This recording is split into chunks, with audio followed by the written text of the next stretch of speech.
안녕하세요. 지니TV입니다. 저는 지난 95년 가족과 함께 유럽을 여행하던 중 독일의 베를린에 갔었습니다. 당시 저는 지구상에 단 하나 남은 분단 국가의 국민으로서 한창 자라나는 아이들에게 분단과 통일의 현장을 보여줘야 한다는 투철한 역사적 사명감에 불타고 있었습니다.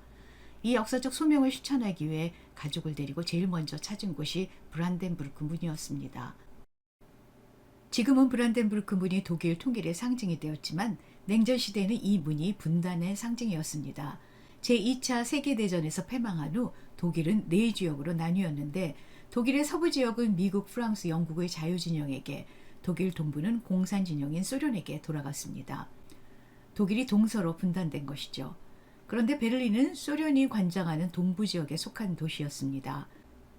위치상으로 보면 당연히 소련이 가져갈 몫이었지만 베를린이 독일 수도라는 이유로 자유진영에서 이 지역만큼은 양보할 수 없다는 입장을 폈습니다.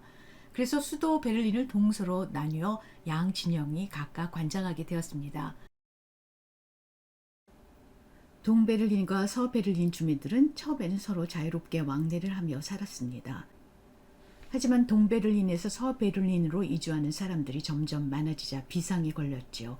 그냥 두었다가는 동베를린의 인구가 형편없이 쪼그라들겠다고 생각한 동베를린 당국은 주민들의 왕래를 금지하는 조치를 내렸습니다. 그리고 양지역을 분리하는 긴 장벽을 쌓았는데요. 그것이 바로 베를린 장벽입니다.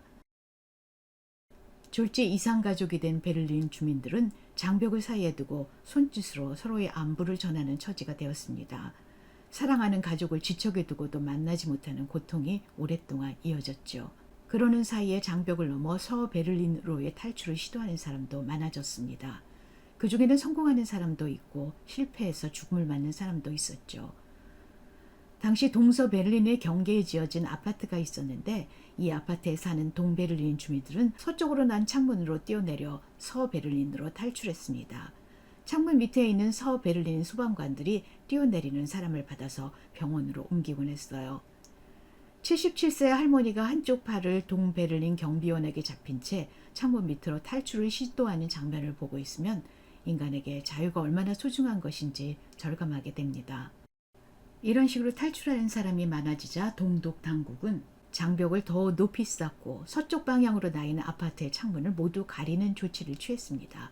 그러다가 나중에는 아예 아파트를 폭파시켜버렸습니다. 수많은 사람들이 자유를 찾아 베를린 장벽을 넘다가 죽음을 맞았습니다. 그 중에서 18살짜리 소년 페터 팩터의 사건이 유명합니다. 페터는 친구와 함께 장벽을 넘다가 경비병이 쏜 총에 맞아 죽었습니다. 근데 그가 탈출하는 장면을 서베를린 주민들이 지켜보고 있었다고 합니다. 그 중에는 신문 기자도 있었습니다. 페터는 장벽을 넘으려고 시도하다가 총을 맞고 장벽 안쪽에 떨어졌습니다. 등과 배에 총상을 입은 페터는 쓰러진 채 피를 흘리며 신음을 하고 있었습니다. 하지만 동베를린 군인들은 피 흘리며 죽어가는 페터를 1시간 가까이 방치해 두었습니다. 이런 모습을 지켜보던 서베를린 주민들이 안타까워했지만 도와줄 방법이 전혀 없었습니다. 그렇게 자유를 찾아 탈출을 시도했던 페터는 사람들이 보는 앞에서 죽음을 맞았습니다. 이 사건은 독일을 넘어 서방 세계 전체에 큰 반향을 불러일으켰습니다. 페터의 죽음을 안타깝게 생각한 서베를린 주민들은 동독 당국을 규탄하는 시위를 벌였습니다. 그리고 장벽 근처에 페터의 죽음을 기리는 추모비를 세웠습니다. 지금 베를린 장벽이 있던 자리에 가면 장벽을 넘다가 희생된 사람들의 추모비를 많이 볼 수 있습니다. 냉전 시대의 베를린 장벽은 분단의 상징과 같은 것이었습니다. 그런데 언제부터인가 여기에 그림을 그리고 낙서를 하는 사람들이 생기기 시작했습니다. 그 결과 베를린 장벽은 수많은 사람들의 생각과 감성을 담은 거대한 캔버스가 되었습니다. 장벽에 그려진 그림 중에서 지금 베를린 관광의 포인트가 되고 있는 그림이 있습니다. 소련 공산당 서기장 브리즈네프가 지난 1979년 동독 창건 30주년을 기념해 동독을 방문했을 때 호네커와 아주 진한 키스를 나누는 장면을 그린 겁니다. 브레즈네프는 평소에 형제 국가 지도자들과 진한 키스를 나눈 것으로 유명합니다. 이 그림은 러시아 화가 드미트리 브루벨이 통독 후 공산 독재자들을 해학적으로 묘사하기 위해 그린 겁니다. 현재 베를린 장벽 잔종 구간인 이스트사이드 갤러리에 있는데 그림 하단에 주여 이 치명적인 사랑을 이겨내고 살아남게 도와주소서라는 문구가 새겨져 있습니다. 지난 1986년 4월 21일 동독 공산당 서기장으로 재선된 호네커를 축하하기 위해 동독을 찾은 고르바초프는 호네커와 축하의 키스를 나누었습니다. 양국의 돈독한 우정을 만천하에 과시하는 일종의 형제의 키스였습니다. 하지만 그로부터 3년 후 이것이 형제의 키스가 아닌 유다의 키스라는 것이 밝혀졌습니다. 호네코가 개혁 개방을 거부한다는 이유로 고르바초프로부터 배신을 당했기 때문입니다. 호네커의 독재가 절정으로 치닫던 1989년 동독은 건국 40주년을 맞습니다. 동독 창건일인 10월 7일 호네커는 동독 건재를 과시하는 대대적인 열병식을 거행했습니다. 하지만 그로부터 이틀 뒤인 10월 9일 정권 반대 시위가 일어났습니다. 기념 행사에 참석하기 위해 동독을 방문했던 고르바초프는 호네커에게 개혁의 대열에 동참해 줄 것을 호소했습니다. 하지만 호네커는 이를 거부했죠. 그러자 고르바초프는 10월 18일 호네커를 추출하고 에곤 크렌츠를 새로운 서기장으로 내세웠습니다.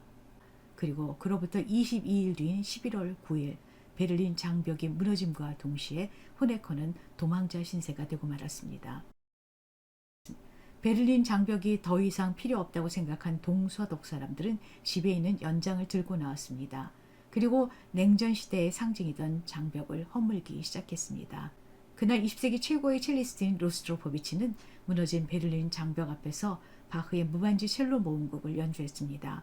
그는 러시아 출신으로 소련의 공산 정권을 피해 서방 세계로 망명한 음악가입니다.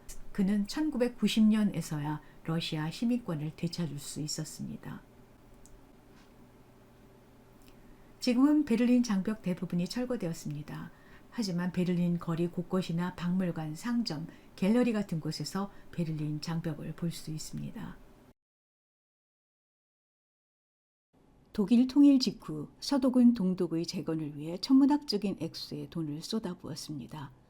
제가 베를린을 처음 찾은 1990년 동베를린 지역은 온통 언더 컨스트럭션이었습니다. 당시는 통일 직후라서 그런지 여러 면에서 동서 베를린의 차이가 극명하게 드러났습니다. 전철의 노선은 동서 베를린을 통합해서 운영하고 있었지만 여기에 풍경은 동서가 확연히 달랐습니다. 서베를린의 역들이 비교적 깨끗하고 벽 여기저기에 상업 광고가 붙어 있던 것에 반해 동베를린의 역들은 시멘트 벽 외에는 아무것도 없었습니다. 그야말로 황량함 그 자체였죠. 건물의 외관도 달랐습니다. 모두 오래된 옛 건물이라는 점에서는 차이가 없었지만 관리의 정도가 달랐습니다. 서베를린의 건물은 관리가 잘 되어 있었지만 동베를린 건물들은 얼마나 관리를 안 했는지 밖에서 보면 그냥 폐허 같아 보였습니다. 그 폐허의 깨진 유리창 앞에서 빨간 옷을 입은 여자가 담배를 피우고 있었습니다. 그걸 보고 이런 곳에서도 사람이 살고 있구나 하고 놀랐던 기억이 납니다. 동베를린 지역의 송전탑과 마리안교회, 베를린 시청이 있는 거리를 걷다 보면 사회주의 이론가 마르크스 엥겔스 동상이 나옵니다. 이 동상은 동독의 조각가 루드비히 엥겔하르트가 독일 통일 직전인 1986년에 제작한 겁니다. 엥겔하르트는 지긋한 눈빛으로 동쪽의 사회주의 낙원을 바라보고 있는 마르크스 엥겔스의 모습을 형상화했습니다. 동상의 높이도 인민의 눈높이에 맞춰서 낮게 제작을 했죠. 그렇게 마르크스 엥겔스가 인민의 친구라는 점을 강조한 겁니다. 하지만 그로부터 2년 후 베를린 장벽이 무너졌습니다. 마르크스 엥겔스는 자신들이 지향하던 사회주의 낙원이 무너지는 모습을 지켜봐야만 했습니다. 마르크스 엥겔스 동상은 본래 슈프레강 동쪽에 있는 광장에 있었습니다. 이 광장을 마르크스 엥겔스 포럼이라고 불렀는데 저는 1995년 베를린을 찾았을 때 이 광장에 가서 마르크스 엥겔스 동상을 처음 보았습니다. 넓은 광장 한가운데 댕그라니 서 있는 모습이 제 눈에는 조금 그로테스크하게 보였습니다. 독일 통일 후 이 동상을 철거해야 한다는 주장이 제기되었습니다. 베를린 시당국은 동상 철거에 찬반을 묻는 투표를 실시했는데 동상 철거를 반대하는 숫자가 찬성하는 숫자보다 압도적으로 많았습니다. 그래서 마르크스 엥겔스 동상은 역사 속으로 사라지는 불운을 면하게 되었습니다. 2010년 이 동상은 마르크스 엥겔스 광장에서 현재의 위치로 옮겨졌습니다. 원래 있던 자리보다는 사람들의 눈에 잘 안 뜨이는 곳이지만 지금 이곳은 베를린을 관광하는 사람이라면 누구나 한 번쯤 찾는 관광 명소가 되었습니다. 동베를린 지역을 둘러보다가 브란덴부르크 문 앞에 있는 기념품 가게에 들렀습니다. 거기서 진위 여부가 의심스러운 장벽 조각 대신 양파라는 뜻을 가지고 있는 러시아 민속인형 마트로슈카를 샀습니다.